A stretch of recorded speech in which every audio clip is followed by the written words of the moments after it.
Salut tout le monde, suite à ma publication de la dernière fois concernant le rebillage de puces GPU, enfin du moins le dessoudage et le ressoudage de puces GPU sur les cartes graphiques, j'avais dit que je ferais une petite vidéo pour expliquer, pour montrer un peu l'ensemble.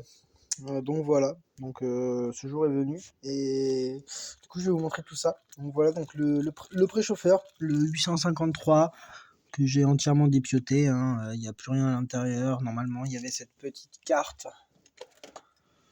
de contrôle, mais qui n'est pas très efficiente, on va dire. De plus, le thermocouple était dans le thermocouple d'origine était en dessous du plateau de chauffe. Donc le problème, c'est que j'avais la température du plateau de chauffe, mais pas de la carte. Donc je me suis acheté un petit contrôleur PID. C'est le Rex C100 qui est fourni avec son relais. Ainsi qu'un vieux thermocouple, mais bon, ça j'en ai acheté deux autres sur AliExpress qui sont mieux. Un pour mon multimètre, pour la vidéo, et un pour tout le temps branché sur le contrôleur. Le relais et le contrôleur sont branchés en 240, enfin en 220 sur le secteur, quoi. Ensuite, j'ai mon air chaud là. Donc avec là les thermocouples qui viennent directement donc depuis le contrôleur et le multimètre sur la carte, parce que je prends la température sur la carte, je prends pas la température sur les plateaux. Ça me permet d'avoir une lecture plus précise et au moins voir où j'en suis durant le reflow. Et puis voilà, ensuite qu'est-ce que j'ai fait comme modification aussi? J'ai un peu modifié, j'ai un peu surélevé les patins là, pour que du coup ça aille vraiment à la limite de la carte, que le plateau de préchauffage aille à la limite de la carte. Et puis voilà. Concernant les températures de fonctionnement, ça je vous le dirai quand je le mettrai en route. Et puis voilà, je pense que c'est tout. Bon bah allez go. Hop, je vais mettre la caméra que vous voyez à peu près à ce qu'on en est. Je vais vous mettre le multimètre là pour la température. Et puis ouais, on devrait pas être trop mal, je pense.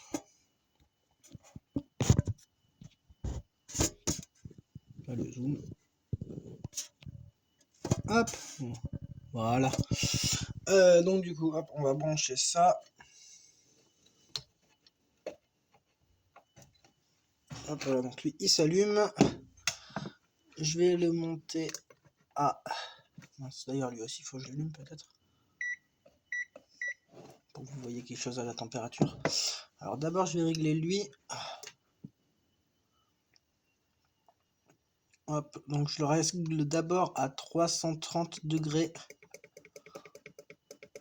Donc je fais une première montée en température à 100 degrés pour éliminer un peu toute l'humidité résiduelle qu'il y a dans la carte, pour qu'elle s'évapore. Alors pas 100 degrés, je monte jusqu'à environ, je dirais plus 90, ouais 85-90 degrés. Là je fais une pause de 45 secondes.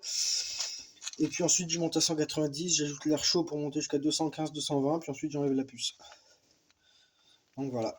Donc peut-être que j'accélérerai ce moment là, je vais monter jusqu'à 80 degrés. On verra bien. On verra bien. En même temps, là, le fait d'avoir le multimètre, ça me permettra de voir la différence lue entre le contrôleur et le multimètre, avec les deux thermocouples du coup.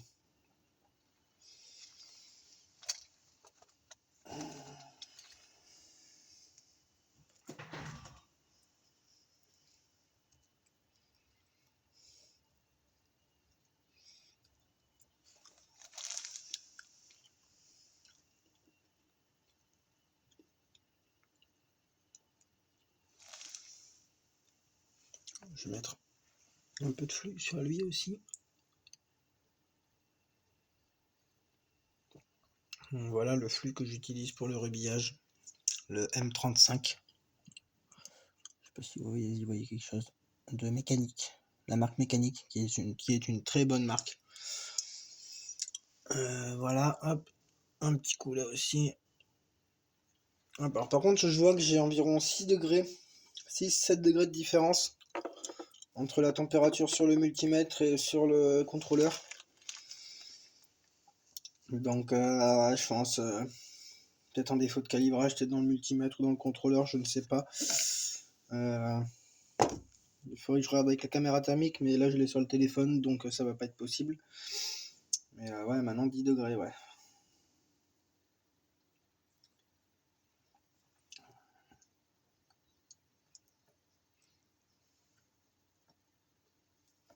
Je vais suivre la température sur le contrôleur qui me paraît la plus juste, selon mon expérience, enfin des deux cartes que j'ai déjà rebillées. Donc on verra bien, mais ouais, la différence est quand même relativement élevée. J'ai 61 degrés sur le contrôleur, et je suis toujours à 47 sur le multimètre. Donc bon, je pense que le multimètre, la température du multimètre, je vais pouvoir laisser tomber. Je pense que celle du contrôleur est plus efficace.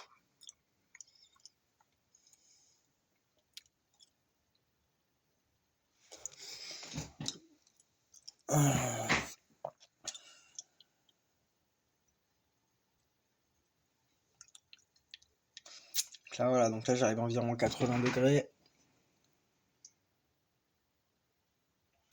Le flux ne commence pas encore à buller.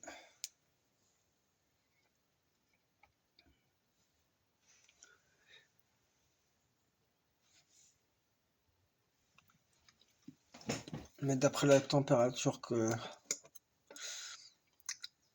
je sens en passant au-dessus de la main, je pense que je suis plus à 80 qu'autre chose. Donc là, je vais rester à environ 90 degrés, 90, 95, pour que l'humidité s'évapore, comme j'ai dit tout à l'heure, parce qu'en plus je suis dans un environnement qui est assez humide, même si j'ai le chauffage. Donc là, on a bien entendu le relais qui s'est enlevé.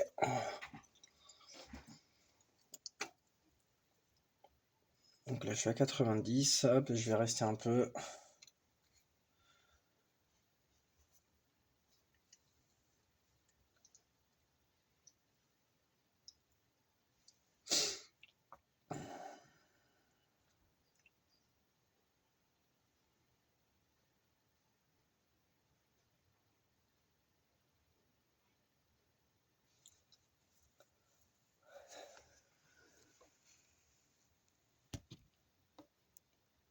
Par contre, je comprends pas pourquoi la température monte encore sur le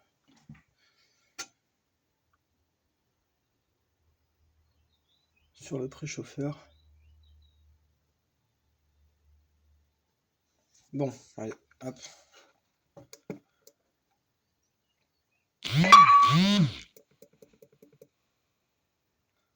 Là, je me mets à 300 pour monter à 190 degrés, et ensuite j'ajouterai l'air chaud qui normalement est réglé à 300 degrés également, avec 45 d'airflow. Alors ça, ouais, c'est ça, 300, hop, pour 45 d'airflow. Donc là, on va chauffer jusqu'à 190. Le flux commence à bien buller. Ouais.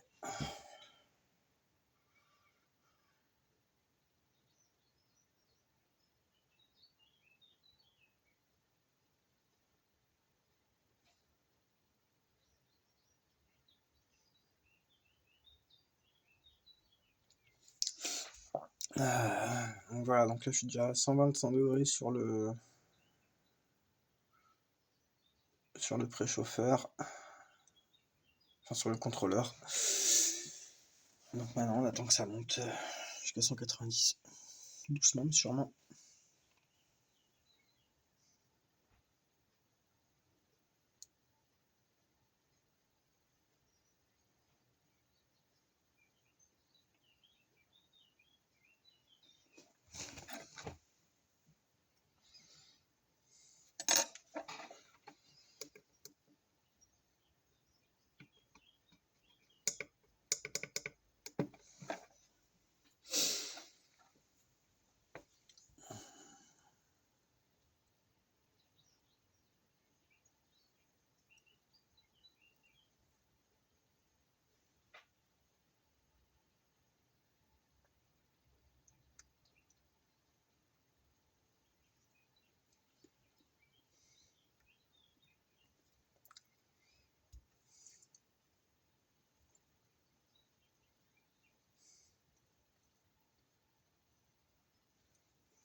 On a combien? 10 minutes de vidéo.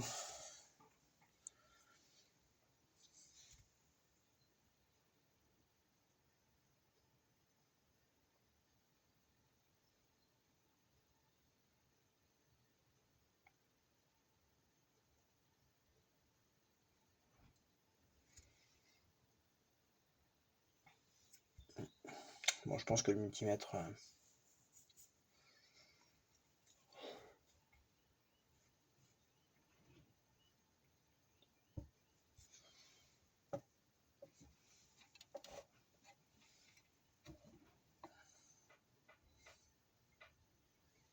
ouais, parfait.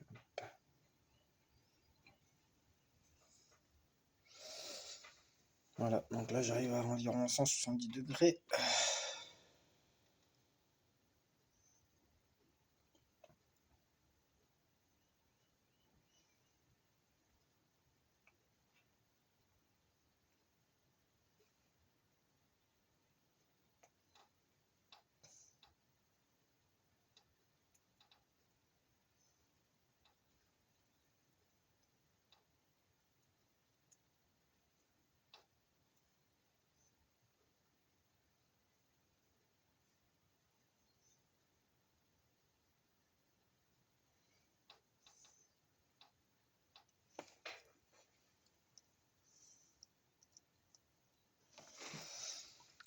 Une fois arrivé à 190,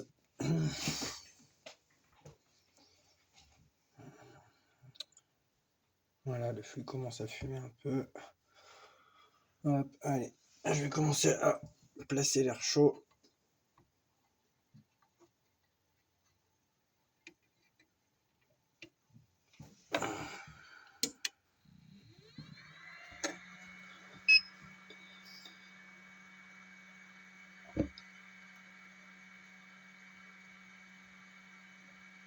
Et voilà, la puce bouge, hop.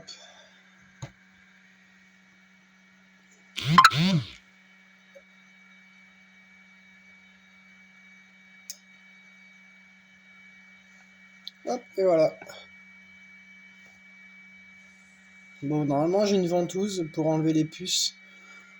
Mais hop. Alors déjà, toi, je vais t'éteindre. Toi, je vais te baisser. Hop, et je vais le débrancher carrément.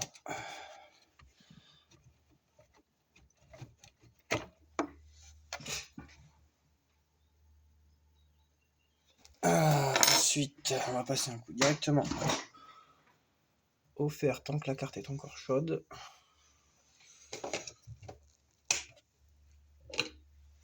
Alors, je vais rapprocher un peu tout ça. Mais voilà le principe. Voilà. Donc je passe un coup de tresse et je reviens prendre une petite photo après.